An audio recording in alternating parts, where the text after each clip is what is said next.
The jungle air was thick and hot. Lisa Kane wiped sweat from her face as she pushed through the green vines. Her rifle felt heavy in her hands, but she kept it ready. Behind her, 3 other Marines followed quietly through the alien forest. "Sergeant, the readings are getting stronger," whispered Jake Martinez. He looked at his scanner with worried eyes. The device showed strange energy signals coming from somewhere ahead. Lisa nodded but did not speak. They had been walking for 2 hours through this strange world. The trees were purple and grew too tall. The flowers glowed with soft blue light. Everything felt wrong and dangerous.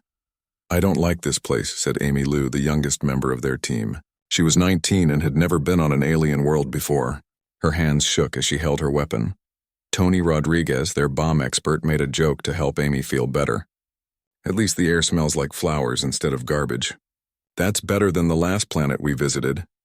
Amy smiled a little, but her fear did not go away. Lisa held up her hand to stop the team. Something was moving in the trees ahead. She could hear heavy footsteps and deep breathing sounds. The scanner in Jake's hand started beeping faster. "Contact," Lisa said into her radio. "We have movement ahead. Unknown life form." The thing that came out of the jungle was like nothing Lisa had ever seen. It stood 12 feet tall on 2 thick legs. Its body was covered in hard, dark plates that looked like armor. 4 powerful arms ended in claws that could cut through metal. Strange lights ran along its back in patterns that pulsed like a heartbeat. The creature looked at the humans with yellow eyes. It made a sound that was part roar and part scream. Then it charged. "Fire, fire!" Lisa shouted. The Marines opened fire with their plasma rifles. The bright beams hit the creature's armor and made sparks fly, but the alien kept coming. It was fast for something so big.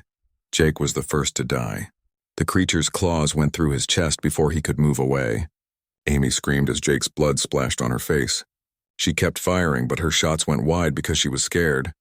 Tony threw a grenade, but the creature caught it in one of its hands and threw it back. The explosion knocked Amy to the ground. She did not get back up. Blood ran from a wound in her head. Lisa rolled behind a fallen tree and kept shooting. Her training took over. Fear could come later. Right now, she had to survive and protect what was left of her team. The alien was smart. It used the trees for cover and tried to circle around behind Lisa. But she was ready. When it came around the tree, she had 3 plasma charges ready to throw. The first charge hit the creature in the face. It screamed and stumbled backward. The second charge hit its chest and made a hole in its armor. The third charge exploded near its feet and knocked it down. The creature lay on the ground, breathing hard. Green blood came from its wounds. Lisa kept her rifle pointed at it, but she could see it was dying. The lights on its back were getting dim. Then something strange happened. The creature looked at Lisa with its yellow eyes. It made soft clicking sounds, not angry roars. It seemed to be trying to talk to her. The alien used one of its arms to point deeper into the jungle. It kept making the clicking sounds and looking at Lisa. Then its eyes closed and it stopped breathing. Lisa stood very still for a long time. Jake was dead. Amy was dead. Tony was dead. She was alone on an alien world with a dead monster. She should call for help and get off this planet as fast as possible. But the creature had been trying to tell her something. It had pointed toward the jungle before it died. Lisa looked in that direction and saw a path between the trees. Against her better judgment, Lisa followed the path. It led to a small clearing where the alien had made some kind of nest. The ground was covered with soft leaves and moss. In the center of the nest were 3 small creatures. They were babies. Lisa could tell right away.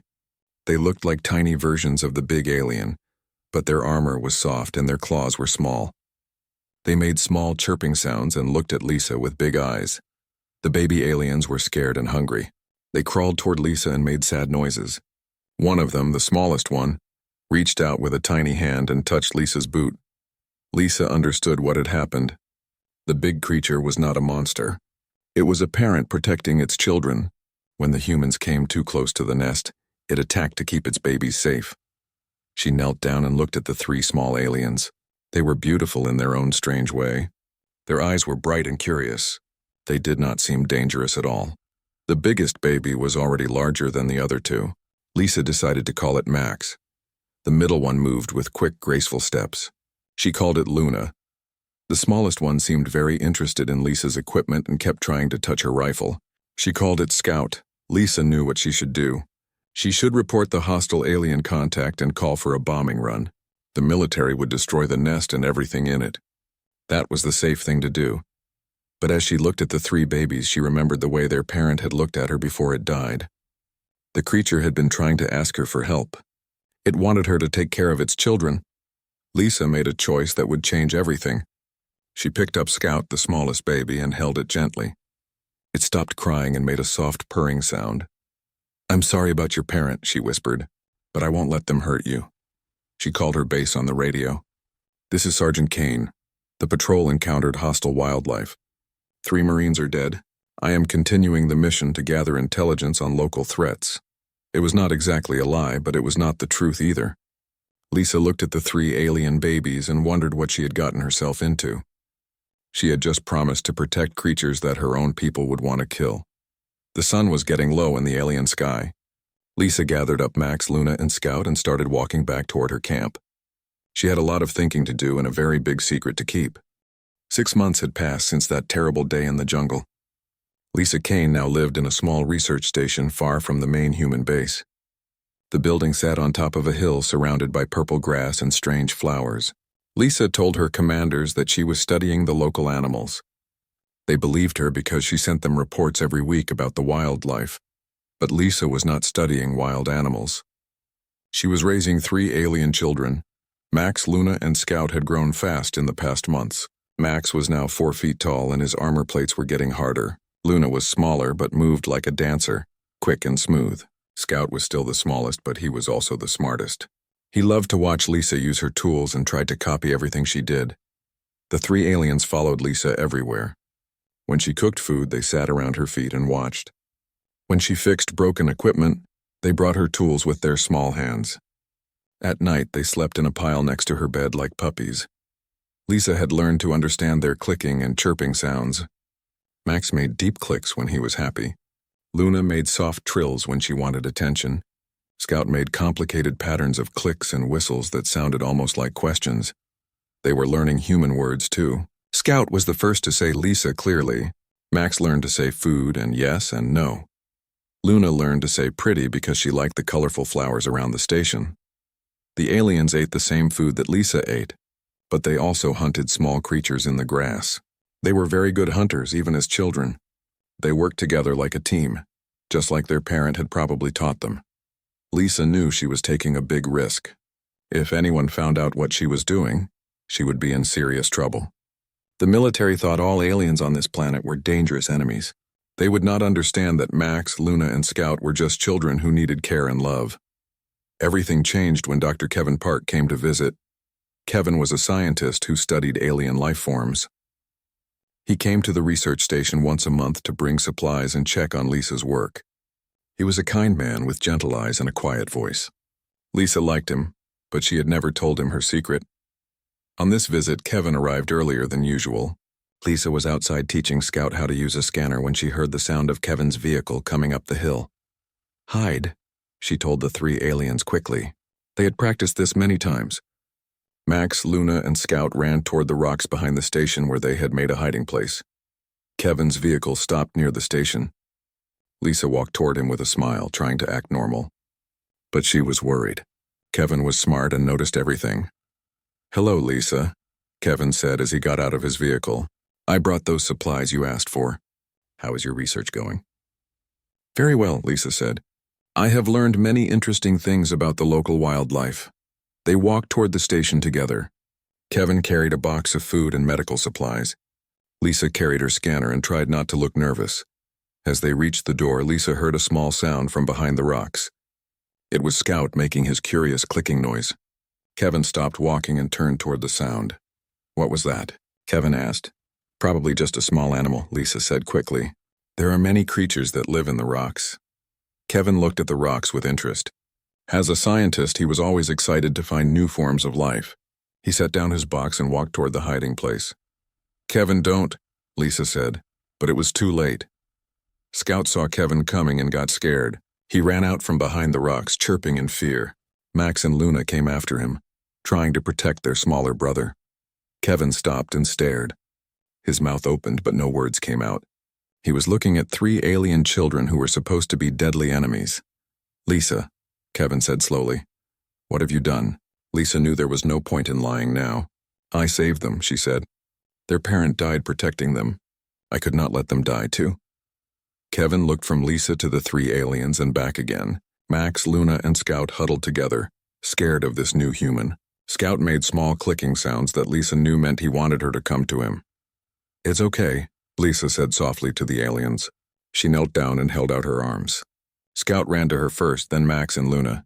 They pressed close to her, seeking comfort. Kevin watched this with amazement. They trust you, he said. They see you as their mother. Yes, Lisa said. And I see them as my children. Kevin walked closer, moving slowly so he would not scare the aliens. Scout was brave and curious. He stepped away from Lisa and looked up at Kevin with bright eyes. Hello, little one, Kevin said gently. Scout clicked softly and reached out to touch Kevin's hand with one small finger. This is incredible, Kevin whispered. They are intelligent. Look at how they communicate with you. Look at how they work together. Over the next hour, Kevin watched as Lisa interacted with Max, Luna, and Scout. He saw how they brought her tools when she worked. He saw how they protected each other when they felt threatened. He saw how they played games and solved puzzles. They are not just smart animals, Kevin said finally. They are people. They have thoughts and feelings just like humans do. Lisa nodded. I know. That is why I had to save them. Kevin looked serious. Lisa, do you understand what this means? If these creatures are intelligent, then we have been wrong about their species. We thought they were dangerous beasts, but they might be a civilization trying to protect their families. I have thought about that too, Lisa said. But what can I do? If I tell the military, they will take Max, Luna, and Scout away. They might hurt them or lock them up to study them. Kevin was quiet for a long time, thinking. Finally, he said, we need to learn more. We need to understand their language and their culture. Maybe we can find a way to make peace between humans and their people. Will you help me? Lisa asked. Kevin looked at the three alien children. Scout was playing with a piece of electronic equipment, trying to figure out how it worked. Max was watching the horizon, alert for danger. Luna was collecting pretty stones and arranging them in patterns. Yes, Kevin said. I will help you. But we must be very careful. If anyone finds out before we are ready, it could be bad for everyone. From that day on, Kevin visited the research station every week instead of every month. He brought special equipment to study how Max, Luna, and Scout communicated. He brought books about language and learning to help Lisa teach them better. The three aliens accepted Kevin as part of their family. Scout especially liked him because Kevin always brought interesting gadgets to play with. Max trusted Kevin because he was gentle and never made sudden movements. Luna liked Kevin because he admired her stone patterns and called them beautiful. But as the children grew bigger and stronger, Lisa knew their secret would not stay hidden much longer. Max was already 5 feet tall and his claws were getting sharp. People would start asking questions about her research soon. Lisa looked at her alien children and wondered how long they could stay together. She loved them like they were her own flesh and blood. The thought of losing them made her heart hurt, but she also knew that someday Max, Luna, and Scout would need to meet others of their own kind. They would need to learn about their real culture and history. Lisa could give them love and care, but she could not give them everything they needed to grow up properly. For now, though, they were safe and happy. That would have to be enough. 2 years had passed since Lisa first found the 3 alien cubs. Max, Luna, and Scout were now 8 feet tall and looked very different from the small creatures they had once been. Their armor plates were thick and strong. Their claws were sharp enough to cut metal. Their eyes glowed brighter in the dark. But they were still Lisa's children in every way that mattered. Lisa had built a secret home for them in a hidden canyon about 10 miles from her research station. The canyon was deep and surrounded by tall cliffs. No one could see it from above, and the only way in was through a narrow passage between 2 rocks. Inside the canyon, there was fresh water from a small stream, and plenty of room for the aliens to run and play. Max had become the leader of the 3. He was protective and always watched for danger. He learned to use human tools and could fix broken equipment almost as well as Lisa. When he spoke in English, his voice was deep and serious. Luna was the best hunter. She could move without making any sound and catch the fastest animals. She loved to explore and often found new caves or interesting plants in the canyon. She learned to speak English with a musical voice that made even simple words sound beautiful. Scout was still the smallest, but he was also the smartest. He could use human computers and understand complicated machines. He asked questions about everything and never stopped learning. His English was the best of the three, and he often acted as a translator when his siblings could not find the right words. Dr. Kevin Park visited the canyon often. He had learned to speak some of the alien language by listening to Max, Luna, and Scout talk to each other. He discovered that they called themselves Vorthak, and that they had words for family, honor, and home that were very important to their culture. Kevin also made an amazing discovery in the caves near the canyon. He found old carvings and strange machines that proved the Vorthak had lived on this planet for thousands of years. The carvings showed a great civilization with beautiful cities and advanced technology. "Lisa, you need to see this," Kevin said one day as he led her deep into one of the caves. He shined his light on a wall covered with carved pictures. These show Vorthak families living in peace. They had art and music and science. This was never a world of savage beasts. This was home to an intelligent people. Lisa studied the carvings. She could see pictures of adult Vorthak caring for their children, building homes and working together on great projects. "What happened to them?" she asked. "I think there was some kind of disaster," Kevin said. "Look at these newer carvings near the entrance. They show the sky turning dark and the ground shaking. Many Vorthak died and the survivors had to hide underground." Scout had followed them into the cave. He looked at the carvings with wide eyes and made soft clicking sounds. He traced the pictures with his claws and seemed to understand what they meant. "Do you remember this?" Lisa asked him gently. Scout shook his head. "Not remember. But know in heart," he said in his careful English. "This is home of ancestors. They were great people." Lisa felt a mixture of joy and sadness. She was happy that Max, Luna, and Scout came from such a wonderful civilization, but she was sad that most of their people were gone. The secret of the hidden canyon could not last forever. One morning, Lisa woke up to the sound of vehicles approaching her research station. She looked out her window and saw military vehicles and soldiers. Her heart began to beat fast. Lieutenant Ben Walker got out of the lead vehicle. He was a young officer who always followed orders exactly. He had cold eyes and no patience for anything that was not military business. "Sergeant Kane," he said when Lisa came out to meet him. "Colonel Davis sent me to check on your research. He wants a full report on what you have found." Lisa tried to stay calm. "Of course, Lieutenant. I have detailed reports on local wildlife behavior and environmental conditions. Would you like to see them?" "Yes, but first I want to tour your research area," Ben said. "The Colonel is concerned that you have been out here alone for too long. He thinks you might be missing important discoveries." Lisa had no choice but to agree. She led Ben and two soldiers around her research station, showing them the equipment she used to study animals and plants. But she was worried. The canyon was only 10 miles away, and Max, Luna, and Scout would be expecting her to visit them soon. As they walked, one of the soldiers found tracks in the soft ground near the station. They were Vorthak footprints much larger than any normal animal would make. "What made these tracks?" Ben asked, kneeling down to study them. "Probably some kind of large herbivore," Lisa said quickly. "I have seen several species that grow quite big." Ben looked suspicious. "These look like they were made by something that walks on two legs. And look at these marks. They could be claw prints." Before Lisa could answer, they heard a loud roar from the direction of the canyon. It was Max calling out in the Vorthak language. He was probably wondering why Lisa had not come to visit them yet. Ben and his soldiers grabbed their weapons. "That sounded like one of those hostile creatures we were warned about," Ben said. "We need to investigate." "No, wait," Lisa said. "It is probably just an animal protecting its territory. We should not disturb it." But Ben was already moving toward the sound and his soldiers followed him. Lisa had no choice but to go with them, hoping she could somehow protect her alien children. They climbed over rocks and through narrow passages until they reached the hidden canyon. Ben stopped at the entrance and looked down into the valley with amazement. "What is this place?" he asked. "It is not on any of our maps." Before Lisa could answer, Max appeared on a ledge across the canyon. He was magnificent and terrible, standing 8 feet tall with his armor gleaming in the sunlight. When he saw the human soldiers, he roared again and jumped down to the canyon floor. Luna appeared beside him, moving like liquid shadow. Scout came last, carrying some kind of device that Lisa recognized as a scanner he had been playing with.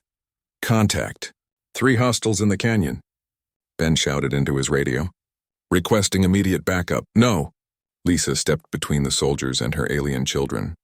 "Do not shoot. Get out of the way, Sergeant," Ben ordered. "Those are enemy combatants." Max, Luna, and Scout saw Lisa in danger and reacted instantly. Max charged toward the soldiers while roaring. Luna moved to circle around behind them. Scout activated the scanner device, which made a high-pitched whine that hurt human ears. The soldiers opened fire. Their plasma beams lit up the canyon with bright flashes. Max dodged most of the shots, but one beam hit him in the shoulder and knocked him down. He cried out in pain and rolled behind a large rock. "Stop shooting," Lisa screamed. She ran toward Max, not caring about the weapons pointed at her. Luna became furious when she saw Max hurt. She moved faster than the human soldiers could track and knocked one of them down with her powerful arms. But she was careful not to hurt him badly. Even in her anger, she remembered Lisa's teachings about being gentle with humans. Scout did something unexpected. Instead of fighting, he began to speak in English. "Please stop," he said clearly. "We do not want to hurt anyone. Lisa is our mother. We protect her and she protects us." Ben stared at Scout in shock. "It can talk," he whispered. "Yes, I can talk," Scout said.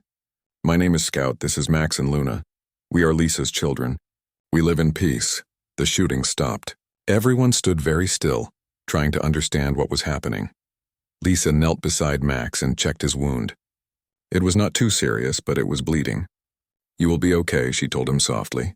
Max clicked weakly and nuzzled her hand with his large head. Ben looked at Lisa with confusion and anger. "Sergeant Kane, what is the meaning of this? How long have you been hiding enemy aliens?" Lisa stood up and faced Ben with courage she did not know she had. "They are not enemies, Lieutenant.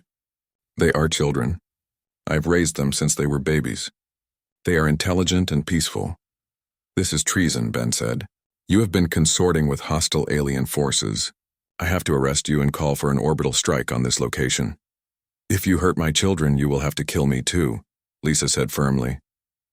Max struggled to his feet despite his wound. Luna moved to stand beside him. Scout stepped forward and looked directly at Ben. "We do not wish to fight humans," Scout said, "but we will protect our mother. She saved our lives when we were small and helpless. We owe her everything." Ben spoke into his radio again. "This is Walker. I need immediate reinforcement at these coordinates. We have a situation involving alien intelligence and possible human collaboration." Lisa closed her eyes and held Max's uninjured hand. After all this time, their secret was finally out. She did not know what would happen next, but she knew one thing for certain. She would never abandon her alien children, no matter what the cost. Within hours, the canyon was surrounded by human military forces. Colonel Frank Davis had arrived with 3 companies of soldiers, armed vehicles, and air support. He was a hard man who believed that all aliens were dangerous and should be destroyed. When he saw Max, Luna, and Scout, he immediately ordered them to be killed. "These creatures are a threat to human colonization," Colonel Davis announced over his radio. "I am authorizing lethal force." Major Carol Green was the officer in charge of the ground forces. She was a careful soldier who followed orders, but she also believed in doing what was right. When she heard Scout speaking in perfect English, she began to have doubts about the colonel's orders.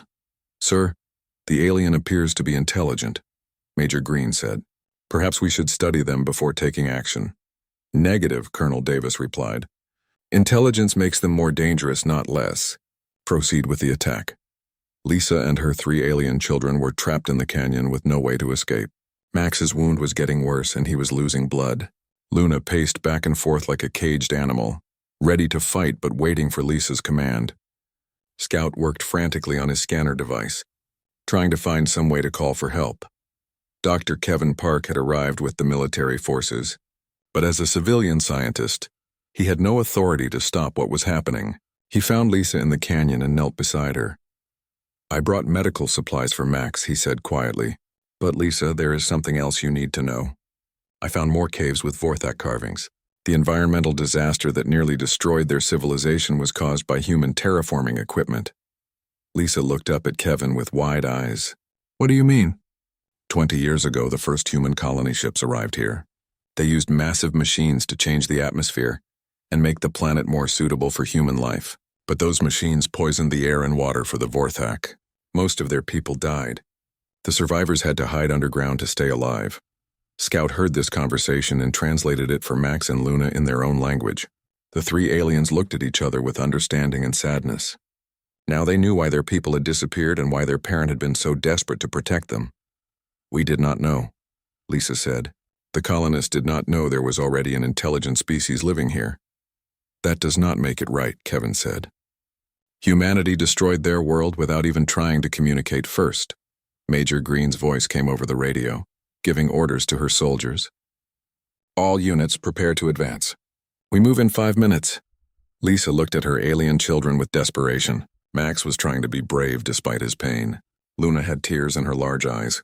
Scout was still working on his device, but Lisa could see he was scared. Suddenly, Scout's device began to make different sounds. Instead of the high-pitched whine from before, it now made deep echoing calls that traveled far through the underground caves. "What are you doing?" Lisa asked. "Calling for help," Scout said. "If any of our people are still alive underground, they will hear this signal." For several minutes, nothing happened. Then the ground began to shake. Rocks fell from the canyon walls and dust filled the air. The human soldiers looked around nervously, not understanding what was causing the tremors. From deep caves hidden throughout the area, adult Vorthak began to emerge. They were larger than Max, Luna, and Scout, with battle-scarred armor and ancient weapons. These were the survivors of the environmental disaster, the ones who had lived in hiding for 20 years. The leader of the adult Vorthak was an old warrior with one missing arm and scars across his face. He climbed down into the canyon and approached Lisa and her children. When he saw Max, Luna, and Scout, he made sounds of amazement and joy. Scout spoke to the old warrior in their language, clicking and whistling rapidly. Lisa could not understand the words, but she could hear the emotion in Scout's voice as he told their story. The old warrior looked at Lisa for a long time. Then he did something unexpected. He knelt down in front of her and touched her hand gently with one claw. "He says thank you," Scout translated. "He says you saved the future of our people. Max, Luna, and I are the first Vorthak children to survive in 20 years. More adult Vorthak appeared on the canyon walls. There were perhaps 50 of them, the last remnants of what had once been a great civilization. They looked down at Lisa with gratitude and wonder, but the human soldiers were terrified. They had never seen so many large, armed aliens before. Some of them began shooting without waiting for orders. "Cease fire," Major Green shouted, but it was too late. The battle that followed was fierce and chaotic. The adult Vorthak were experienced warriors who knew how to fight in their own territory. They used the caves and narrow passages to their advantage, appearing suddenly to strike at the human forces and then disappearing again. But they were also careful not to kill humans if they could avoid it. Lisa realized that Max, Luna, and Scout had taught their people about her kindness, and the adult Vorthak were trying to honor that by showing mercy to her species. The human soldiers were not so careful. Their weapons were more advanced, and they fired at anything that moved. Several Vorthak were wounded, and 2 were killed in the first few minutes of fighting. Lisa found herself in the middle of a war between her own species and her adopted children's people. She could not choose sides, so she tried to stop the fighting instead. "Stop," she shouted, standing up in the open where both humans and Vorthak could see her. "This does not have to happen." Max, Luna, and Scout immediately moved to protect her despite the danger. The old warrior also came to stand beside Lisa, showing that he trusted her. Major Green saw this and began to understand what was really happening. These aliens were not mindless monsters. They were protecting someone they cared about, just like human soldiers would do. Dr. Kevin Park had been recording everything with his equipment. Now he activated a loudspeaker and began to broadcast his findings about the environmental disaster. "All units, this is Dr. Park." His voice echoed across the canyon. "I have evidence that the Vorthak civilization was destroyed by human terraforming 20 years ago. These aliens are not invaders. They are the survivors of a species that humanity accidentally made extinct." Some of the soldiers stopped fighting when they heard this, but Colonel Davis was furious. "Continue the attack," he ordered. "I do not care what they were before. They are enemies now." The fighting continued, but it was different now.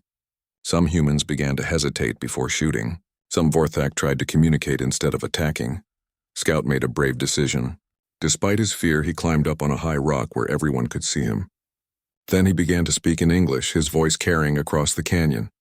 "My name is Scout," he called out. "I am Vorthak, but Lisa Kane is my mother. She taught me that humans can be kind and good. Max and Luna are my family, but so is Lisa. We do not want war. We want peace. Luna joined him on the rock. Her English was not as good as Scout's, but she tried to speak anyway. Lisa saved us when we were small. She gave us love. She is good human. Not all humans are bad. Finally, Max climbed up beside his siblings despite his wound. His voice was deep and strong. We protect Lisa, she protects us. This is how families should be. Major Green ordered her soldiers to stop shooting. Many of them were staring at the three young Vorthak with amazement and confusion. These aliens sounded like children talking about their mother, not like enemy warriors. But Colonel Davis was not impressed. Major Green, I order you to resume the attack immediately. Major Green looked at the colonel, then at Lisa and her alien children, then at the adult Vorthak who were waiting to see what would happen next. No, sir, she said quietly. I will not fire on children who are trying to protect their mother. Then you are relieved of command, Colonel Davis said. Lieutenant Walker, take over and complete the mission. Ben Walker looked around the canyon. He saw Lisa holding Max's wounded arm. He saw Luna and Scout standing bravely beside their human mother. He saw the adult Vorthak waiting patiently instead of attacking. Sir, I respectfully refuse, Ben said. These aliens have shown more honor than we have. Colonel Davis realized that his own soldiers were turning against him. The evidence of Vorthak intelligence and humanity's responsibility for their near extinction was too strong to ignore. In the end, it was Dr. Kevin Park who saved everyone. He activated an emergency signal that contacted the planetary government directly, bypassing military command. Within an hour, civilian authorities arrived to take control of the situation. The shooting stopped. The adults on both sides began to talk instead of fight. And in the middle of it all, Lisa sat with her three alien children, knowing that their lives would never be the same again. The trial that everyone expected never happened. Instead, there was a hearing that lasted for 3 days. Government officials, scientists, and military leaders came from all over human space to learn about Lisa Kane and her alien children. The story spread quickly through the human colonies, and people argued about what it all meant. Dr. Kevin Park presented his evidence about the environmental disaster that had nearly destroyed the Vorthak civilization. He showed the carvings that proved they had been an advanced, peaceful people before human terraforming poisoned their world. He played recordings of Max, Luna, and Scout speaking in English and demonstrated their intelligence and emotional depth. Lisa testified about finding the 3 cubs after their parent died, protecting them. She explained how she had raised them with love and taught them about human values like kindness and cooperation. She answered hard questions about her loyalty to humanity while defending her right to protect her adopted children. The adult Vorthak sent their old warrior leader to speak for them. Through Scout's translation, he told the hearing about the 20 years his people had spent hiding underground, watching their children die from poison in the air and water, waiting for their species to become extinct. But the most powerful testimony came from Max. Luna and Scout themselves. Max spoke first. His deep voice was steady and strong as he described what Lisa had done for them. Lisa Kane found us when we were helpless babies. She could have left us to die, but she chose to save us instead. She fed us when we were hungry. She kept us warm when we were cold. She taught us right from wrong. In every way that matters, she is our mother. Luna spoke next. Her musical voice made even the hardest government officials listen carefully. Lisa taught us that humans and Vorthak do not have to be enemies. She showed us that different species can live together in peace. We learned from her that family is not about what you look like, but about who you love and who loves you back. Scout spoke last. His English was perfect now, and his words were wise beyond his years. The humans did not mean to destroy our people, but it happened anyway. Now we have a choice. We can hate each other for what happened in the past, or we can work together to build a better future. Lisa showed us that cooperation is possible. We are living proof. Colonel Davis was removed from his position and sent to a desk job on a distant world. He never accepted that he had been wrong about the Vorthak, but his opinion no longer mattered. Major Carol Green was promoted to colonel and given a new assignment, establishing the first joint human-Vorthak settlement. She had proven during the crisis that she could think beyond military orders and make moral decisions under pressure. Dr. Kevin Park became the head of a new research program focused on repairing the environmental damage caused by human terraforming. He worked closely with the adult Vorthak, learning their ancient knowledge of the planet's natural systems. The old Vorthak warrior leader became the representative of his people in all dealings with humans. He chose a human name for official documents, David, after Lisa's father who had been killed in an earlier war. David worked tirelessly to build trust between the two species, but the biggest changes happened to Lisa and her family. Lisa was given a new title, Ambassador of Interspecies Relations. Her job was to help other humans understand that aliens could be friends instead of enemies. She traveled to human colonies across the galaxy, telling her story and teaching people about the importance of communication and understanding. Max became a leader among the young Vorthak. He used his knowledge of human technology to help his people rebuild their civilization. He also served as a bodyguard for Lisa when she traveled, protecting the human who had saved his life. Luna became an explorer and scout, mapping the vast underground cities that the Vorthak had built during their years of hiding. She helped design new settlements where humans and Vorthak could live side by side, sharing resources and knowledge. Scout became the chief translator and diplomat between the two species. He developed new methods of communication that allowed humans and Vorthak to work together on complicated projects. His curiosity about technology led to amazing inventions that benefited both peoples. 5 years after that first battle in the jungle, Lisa stood on a balcony overlooking New Harmony, the first successful joint human-Vorthak city. The buildings were a mixture of human engineering and Vorthak artistic design. Children of both species played together in the parks. Adults worked side by side in the laboratories and factories. Max found her there, watching the sunset paint the sky in shades of purple and gold. He was now 10 feet tall and impressively strong, but he still liked to stand close to Lisa when they talked. "Do you ever regret saving us?" Max asked quietly. Lisa smiled and patted his armored shoulder. "Never, not even for a moment." Luna appeared beside them, moving with her usual silent grace. She carried a small bundle in her arms. "Lisa, there is someone I want you to meet." Lisa looked at the bundle and gasped with joy. Inside was a tiny Vorthak baby, no bigger than a human infant. Its eyes were bright and curious, just like Scout's had been when he was small. "The first Vorthak child born in New Harmony," Luna said proudly. "Her name is Hope." Scout joined them on the balcony carrying his own small bundle. "And this is her brother Peace," he announced. "The doctors say more babies are coming. The poison is finally out of our world, and our people can have children again." Lisa looked at the two babies and felt tears of happiness on her face. These were her grandchildren, even though they were not related to her by blood. They represented the future that she had made possible by choosing love over fear. "They will grow up in a world where humans and Vorthak are friends," Lisa said. "They will never know what it is like to hide or be afraid of each other." Max nodded. "Thanks to you, our children will have the childhood that we never could have had." As the sun set over New Harmony, Lisa stood with her alien family and watched human and Vorthak children playing together in the streets below. The beast had indeed fallen in battle all those years ago. But from that tragedy had come something beautiful. Proof that love could bridge any gap between different peoples. Dr. Kevin Park joined them on the balcony, carrying his own happy news. "The environmental restoration project is ahead of schedule.